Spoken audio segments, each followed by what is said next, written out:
I'm Becher, Townshend, and welcome to FontCast, Tasmania's top-rating political podcast. I'm joined today by my business partner, verified veteran political commentator Brad Stansfield. Hello.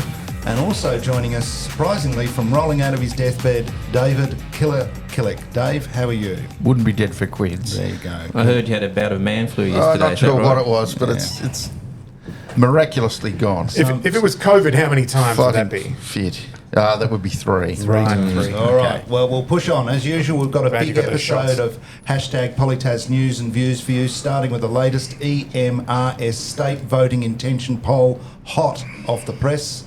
We'll also take a bit more of a look at the state budget situation after we ran out of time a few pods ago.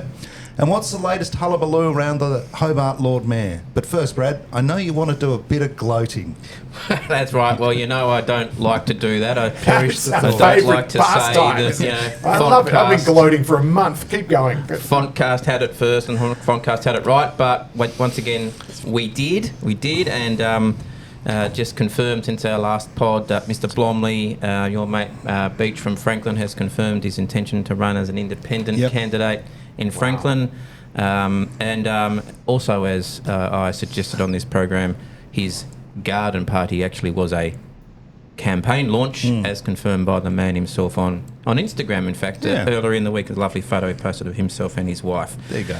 Beautiful. So, Beach, I know we've been here before, but just briefly, I know you and Brendan go back a bit. Are you going to give him some last-minute advice? Well, it's probably gratuitous advice because I think he's made up his mind. But I've got to say, as far as I can see, he is burning what last bridges he had with the Liberal Party, for better for worse, if that makes sense. But to be blunt, nothing I've seen so far tells me that he'll get more than about 4% of the vote, which is, if memory serves me correct, about the amount of first preference votes you need to get your deposit back of $2,000 in a federal election. So I just wonder whether he's going to be wasting his money, to tell you the truth. And I've got to say, it's not too late for him to change his mind, but there it is. David?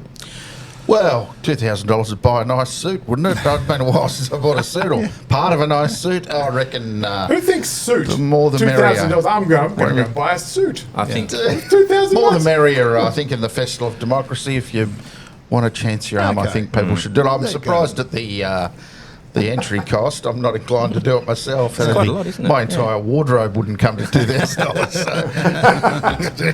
Well, I'm sure Ed Harriet Leslie's can get you a decent suit for $800. So there you go. So, Newspaper reporter that known for their is sartorial not a paid advertisement. Anyhow, okay, let's move on to the main game today.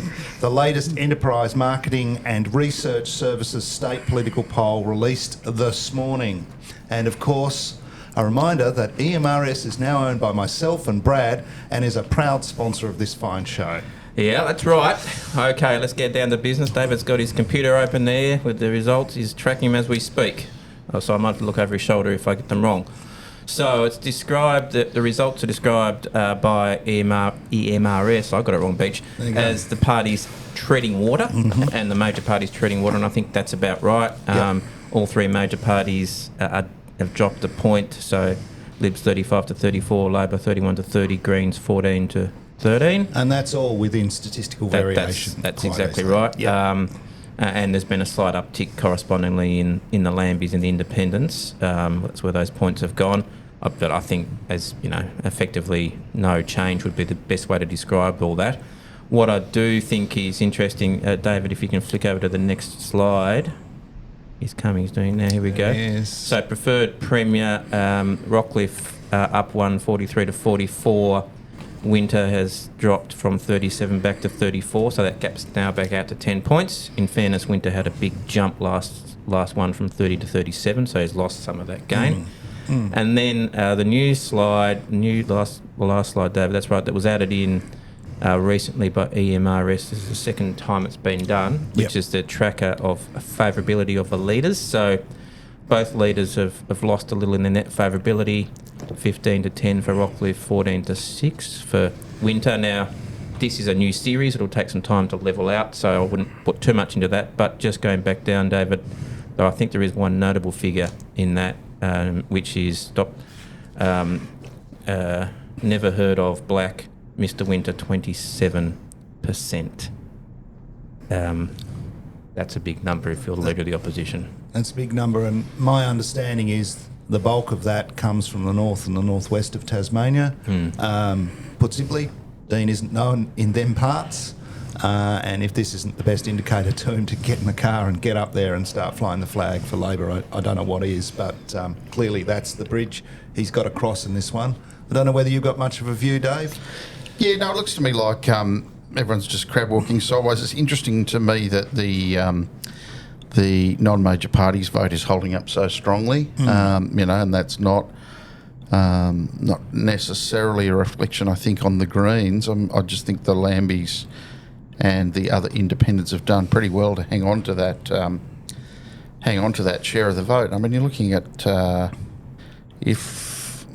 34 for the Libs, 30 for Labor, and I think about 33 for the Independents. So it's a really, It's a really three-way- even three-way split. Three-way split, but and it's I mean, maintained. Held on to that. Is that independent vote, though, is that a protest vote, or is that support for those various parties, do you think? I think there's a fair bit of support for the various independents. I think Craig Garland, David O'Byrne, the other independents who are non-Lambie or non-ex-Lambie have generally acquitted themselves quite well. But it also shows, I think, that the former Lambies and the Lambies have a place in the firmament. When you look at that Lambie network, they've only got one member. They're commanding 8% of the vote statewide. What does that say if they field candidates, which I don't think they're going to do? And I always take these things with a bit of a grain of salt. I mean, my view is, that Lambie vote largely represents at this stage in the cycle, given that Mr Jenner's basically invisible, Senator Jackie Lambie, who's been making a fair bit of noise lately. So I take all those things with a little bit of a grain of salt. But I do think more broadly, and no doubt our good friend Mr Bonham will crunch the numbers on what it means seat-wise. Yep. If this was to be replicated, I suspect it would mean another Liberal, Lambie, independent minority government. That would be my view. And I suppose that just raises the point, I know it's been Christmas and New Year, quiet period, but we've had more spirits issues. We've had the Gruen report on the stadium. We've had a lot of talk about the budget being rooted. Labor must be beginning to wonder what they've got to do to move the dial. And on Dean, I don't like saying I was right, but I'm beginning to fear that I was. In that by not running at the last election and by Labor sticking with Ms White, that Mr Winter missed the opportunity to blood himself to get his name known in an election campaign. I mean, nothing gets your name recognition up like a campaign. And I just fear there's a risk that they actually wasted an election, a bit like the Libs wasted 2006 with Reen Hitting, if you look back at it in history. And they're going to Dean needs to run and lose an election to get his name recognition up before he wins one. That's my concern. We're not there yet, but I do think if I was Mr Winter and the Labor Party, I'd be getting just a little bit nervous. So you're now throwing them back into a two-election strategy at least on that.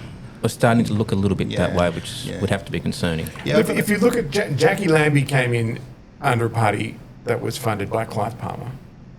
And now there is another party funded by Clive Palmer, clownishly called Trumpet of Patriots.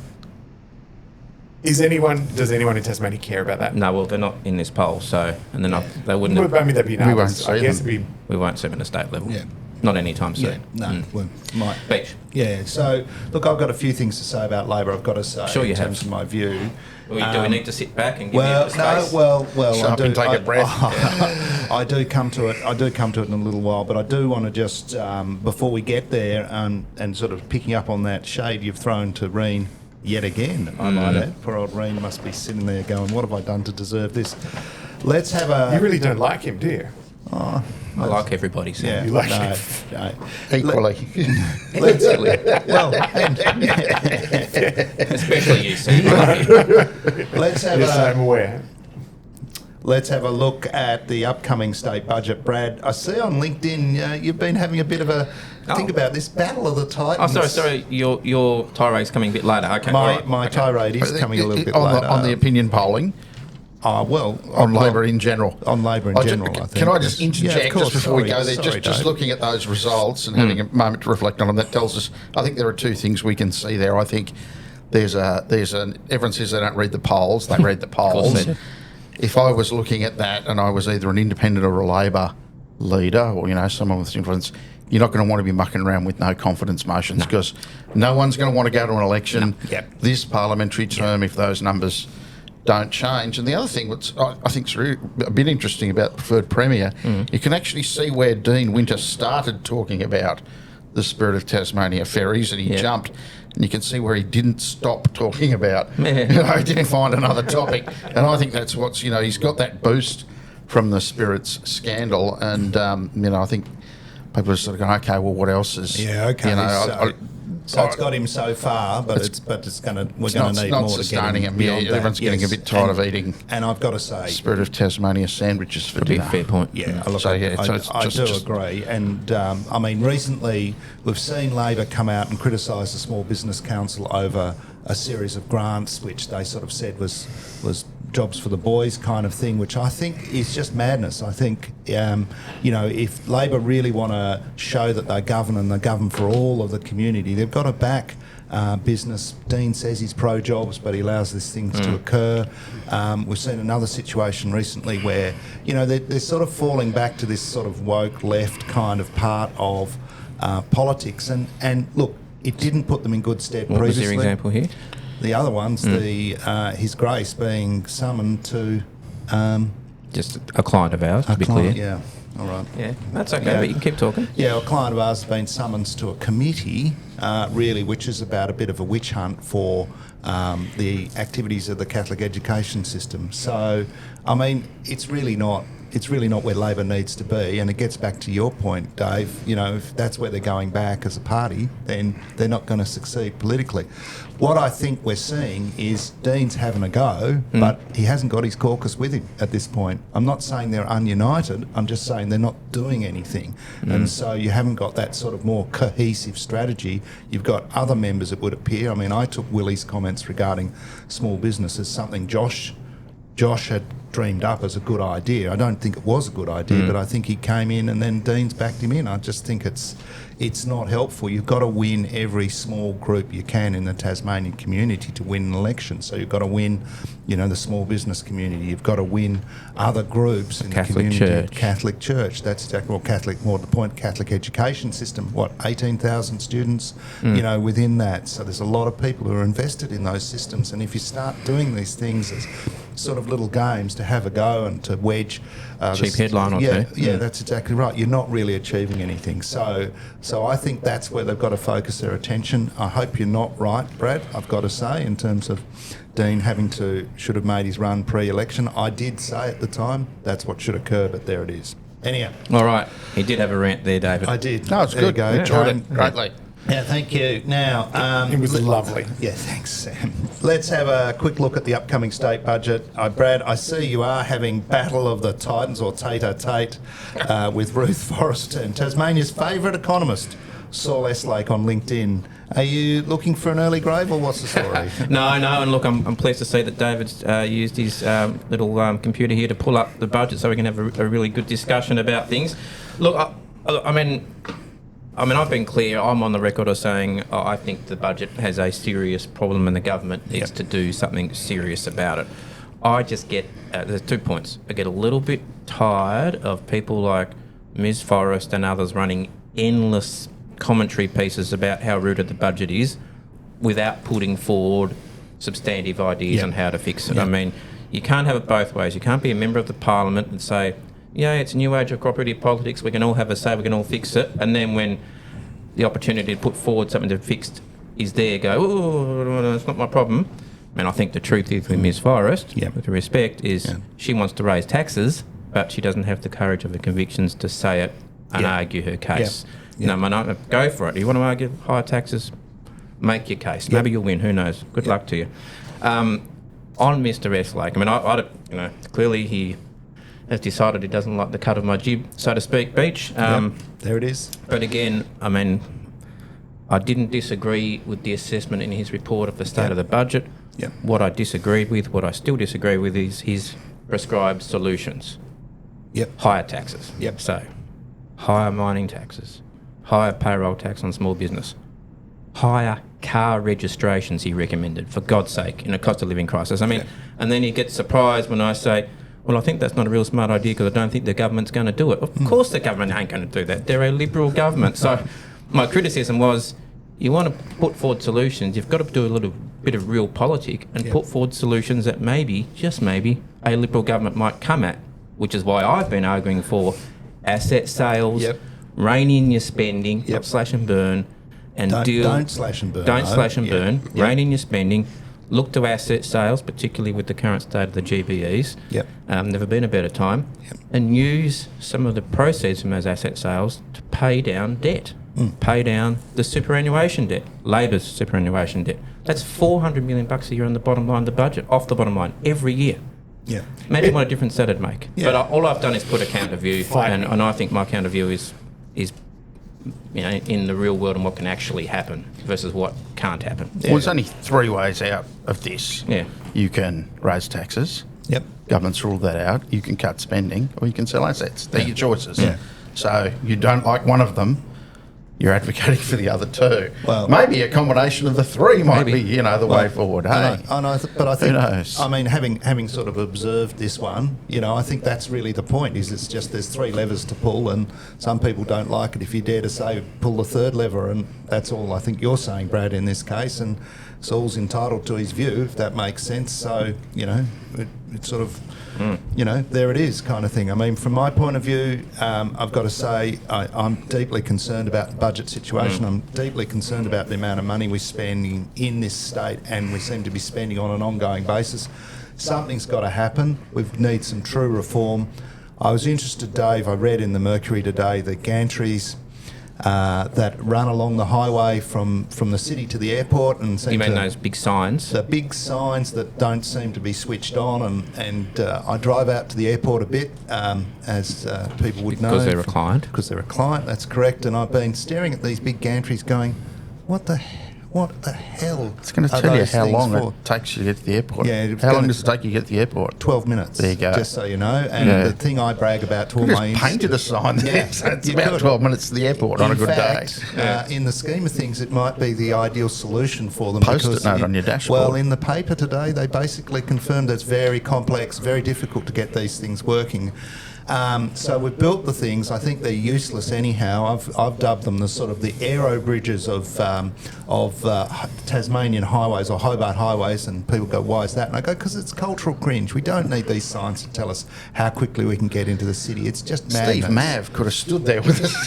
He could have. For nothing. Well. 12 minutes to the airport. Vote for me in obscure race. He could have earned himself a handsome wage and still saved the taxpayer money. But you missed the money shot there, Beach. $22 million. $22 million.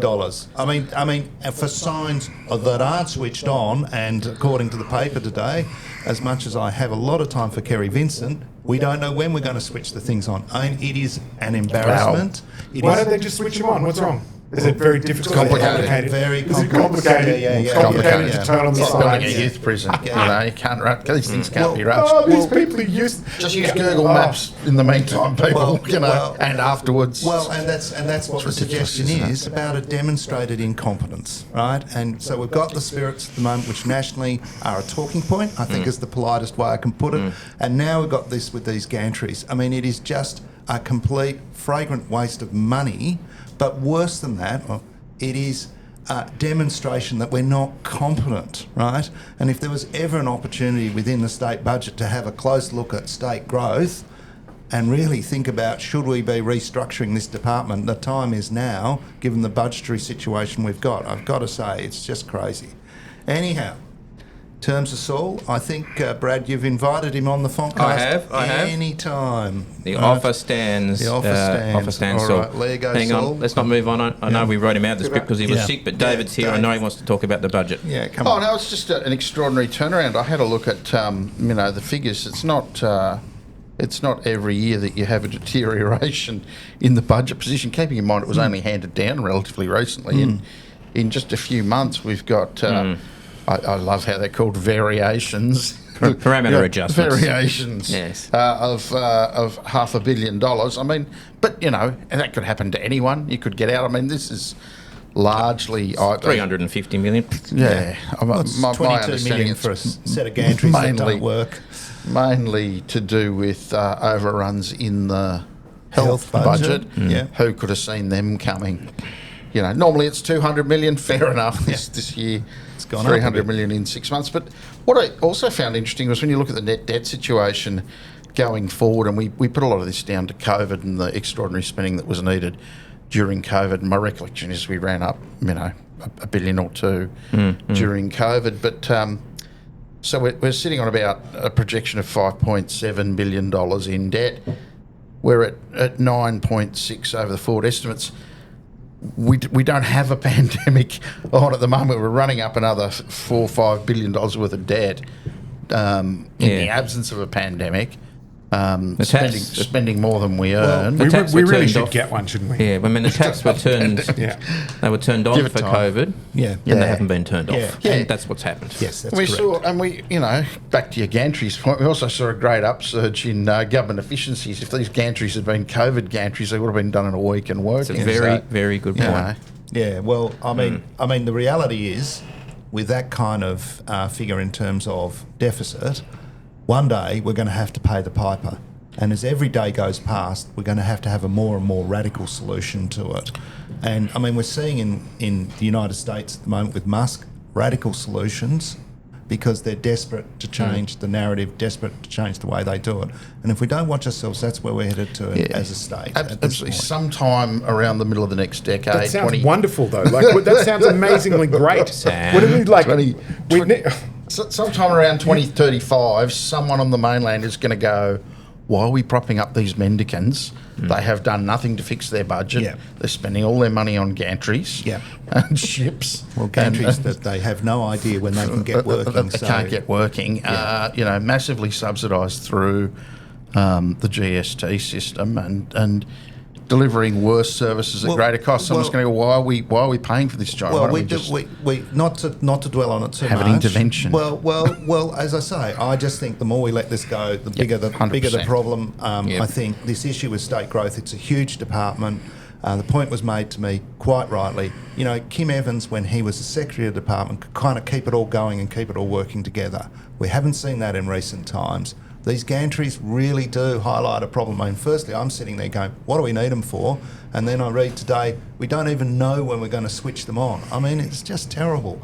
But what are they going to tell us? All correspondence regarding Gantrys, please direct to Becher, Townshend, care of Font PR. No doubt. Is it going to say 6 minutes to whatever and update traffic conditions, or I think give us the weather? Or the idea is it'll tell you what your iPhone currently tells you. But there's no alternate route in most of these cases. So you're committed. You're on the highway. You're going to those. Gone out. And if you're a Gantry lobbyist, don't come to us, I think. Okay, thanks. Okay, Let's we've lost keep it that moving. job. But Very anyhow, specific type of lobbying, though, Gantry lobbying. You never know. Anyhow, but on that topic, I'm certainly pinged as Mr. Cycle Lane, so now I'm Mr. Gantry's in Cycle Lane, so clearly am I the motorist's friend? Perhaps I am. We can't conclude today and not let the Lord Mayor off the hook. The Lord Mayor of Hobart. Lord Mayor of Hobart, that's correct. So, Brad, what are you seeing with current developments of Lord Mayor? And I'll be interested to see what Dave's thoughts are. I have prepared myself some thoughts on this matter. You're going to take a run up? No, but I was on the on the hoop. I hope I'll be able to make my thoughts, without David. Being right beside me, but I'm interested in his thoughts. I honestly am. But I mean, I just think it's extraordinary that the Lord Mayor of Tasmania's capital city can be busted breaking the law, and there's a collective shrug of the shoulders from Tasmania's mainstream media. Now, if it had been a minister of the Crown who was busted similarly, perhaps in the exact same circumstances, breaking the law, there would have been a clamour. People would have been falling over themselves to demand that this particular minister be forced to resign from their post. I mean, from the same party and from the same political affiliation, the same kind of an issue. Wouldn't have made any difference if it was the same circumstance. My point is, the Lord Mayor is a significant political figure in Hobart. Probably, the most senior figure. It's Lord Mayor, Lord Mayor. Paid in the order of $170,000 per year, I believe. not quite as much as a minister, but getting up there, and to be able to break the law and sort of shrug your shoulders and say, oh, well, I didn't realise I did it, and even if I did, it was for a greater good. I mean, come on. Dave, what's your views? I have to confess to having not read the decision. I skimmed it and not being familiar with the Act. I honestly don't know how serious these breaches are. I'll take it. I won't take it on notice. I'll take it as read that it's somewhere between, assault and murder in the grand scheme of things. Look, I honestly, not in a position to say how serious these offences are, and I haven't been following the Lord Mayor's reaction, but I will say this: what's going on down at council? Well, what is going on? There seems to be a petition afoot to sack the council, led by the 4 dissenting or perpetually dissenting members. Just calls for Kerry Vincent to sack the council. To sack the mayor, I think. I saw sack the council, sack the mayor. I just think the ratepayers of Hobart have a right to expect that their elected representatives conduct themselves with, to a certain standard, and I think that would apply as much to the Lord Mayor as it would to the other councillors. I just don't understand how... So is that equivalent? The fact that they're always dissenting and the fact the Lord Mayor has broken the law? No, I don't think I said that. I think that the ratepayers of Hobart have a right to expect. It doesn't cancel it out. I think we've lost the actual story here. I wasn't. I think on the actual story, I know you've got thoughts. Well, Beach is going to set us straight. Beach is going to walk down the middle, as he always does. As I do, yes. Okay. It's a great reasonable man in the street. I am. Well, I don't know. I'm pleading virtual ignorance, but I think I've filled a few minutes of airtime. Good job. Thank you. I have been looking at it closely. I suppose I'd make a few observations about Hobart City Council at the moment. Clearly, there is a culture war being waged at the Hobart City Council. Within the council, within the elected members, and sort of the cycle lanes, for better for worse, have sort of become emblematic of the division that is there within the council. And also what a hick town this is, really. I mean, let's face it. But anyway, go on. I'm not going to sit there and talk about it being a hick town. I happen to love Hobart. I'm just getting flashbacks to Scott Baker and comments about Launceston, David. Okay. Anyhow, but what's occurring is there is a culture war being waged at the moment. Louise Elliott, for various reasons, moved against the mayor.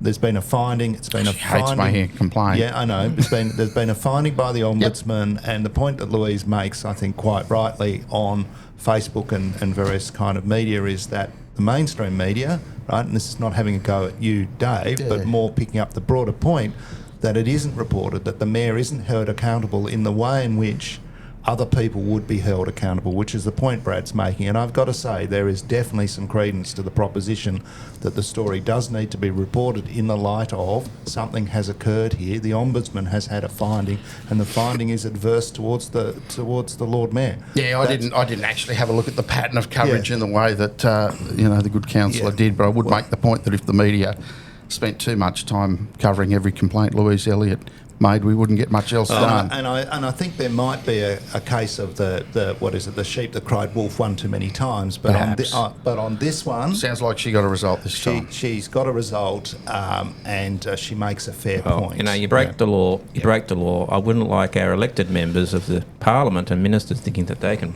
break the law. What was the sanction? I skimmed it. What's the sanction? Just a finding that you breached the personal... some training. Do a bit of training. Make sure you don't do it again. And was there an apology from the Lord Mayor? I haven't seen one. I haven't seen. I have to say I'm a bit underdone on this one. Yeah, I haven't seen. So she may have, but you haven't seen it, or you don't think she did. I don't know, David. Yeah, okay. But I do know again, I've been. Yeah. Haven't seen much federal coverage politics and not local government. Although I think local government in this state is often far more interesting.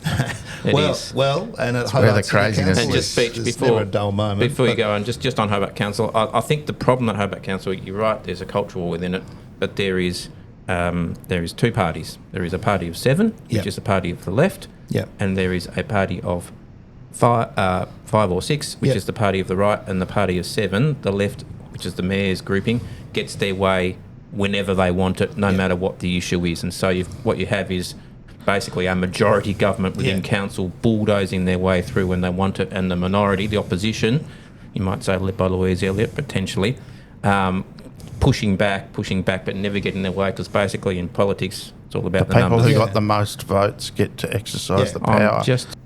But what we have got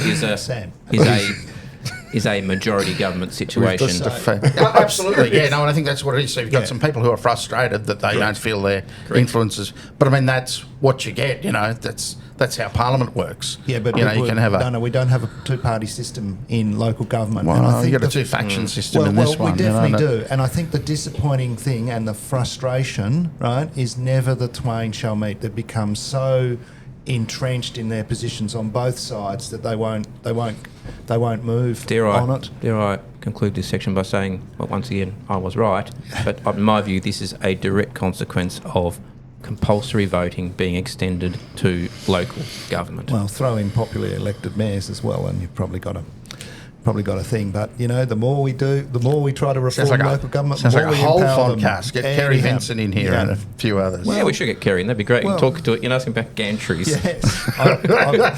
Why are you here? Now that we've fixed local government for you. All right. Infrastructure. All right. Listen, I suppose really what we're talking about, the FontCast, is we bravely go where no others choose to go. That's right. Foolishly, well, that's what we do. No. But anyhow...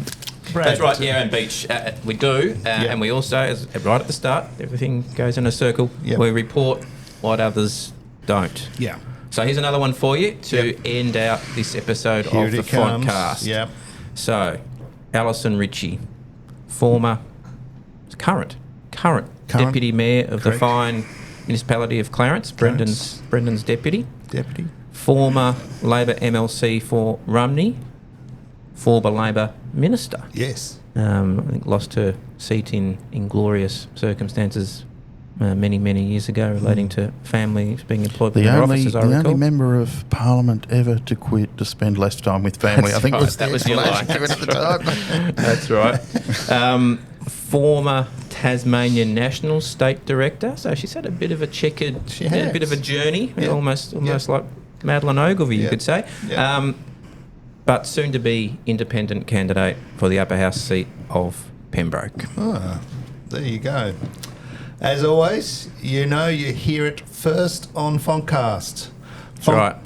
FontCast is brought to you by Enterprise Marketing and Research Services, Tasmania's leading and trusted research provider. Thank you, Brad. Entertaining episode today. Got to say, Dave, Greatly enjoyed it. I'm glad you made it in, brother. I've got Whatever medicine David took. Seemed to work. He'll probably, as he walks out the room, fall back in a heap. Anyhow, don't forget you can now catch us on our new YouTube channel, creatively called FontCast. Wow, we really broke out the whiteboard. And can I say, Beach, one. before you completely sign off, we did have really great feedback and response to having the Premier on last pod, including on the YouTube, so a lot of views there and some great feedback, and would extend the invitation that any and all politicians are welcome to put their hand up locally to come on this show, including Miss Slack is not a politician, but including the Lord Mayor, she's been on before. She can come on again and explain herself, including Mr. Vincent, and there is Cassie still really keen to see you. So I mean, in terms of the rating of FontCast, I've got my mum playing it on loop at home, so just keep the numbers up. It's going really well. Anyhow, thanks, Mum. FontCast is produced and directed by Sam Eichen for Eichen Media, and until next time, carry on.